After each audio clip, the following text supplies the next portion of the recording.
this recipe, I got 1.5 cups of flour that has been sifted. I'm going to add 1 cup of sugar to this.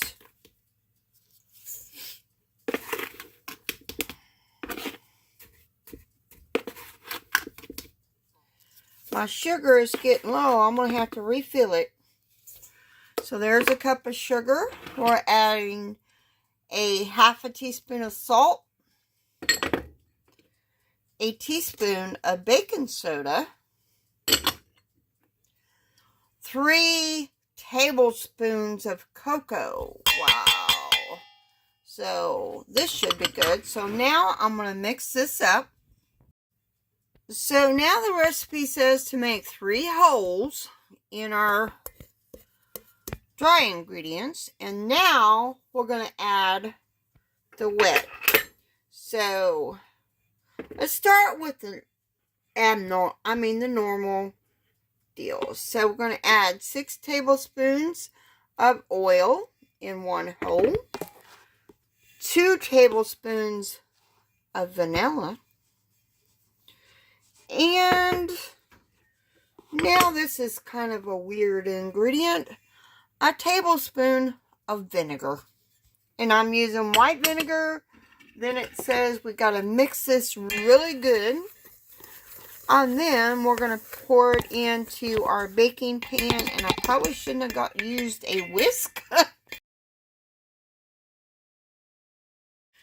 So now we put our cake, our wacky cake.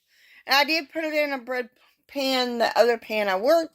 And I did have to add a little bit of water to it. Now we let it bake for 25 minutes. So let's make some wacky frosting for our wacky cake, which it needs to be frosted while the cake is hot.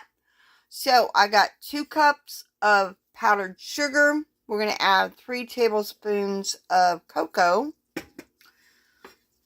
2 tablespoons of cream, milk, which I'm using half cream, half water. And then we're going to add 1/4 cup of butter. And I did melt it, y'all.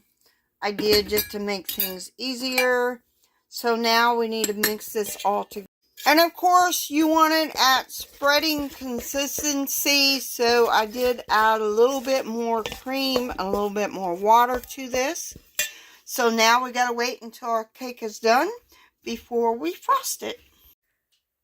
So the cake fell while I was baking it because I don't know why.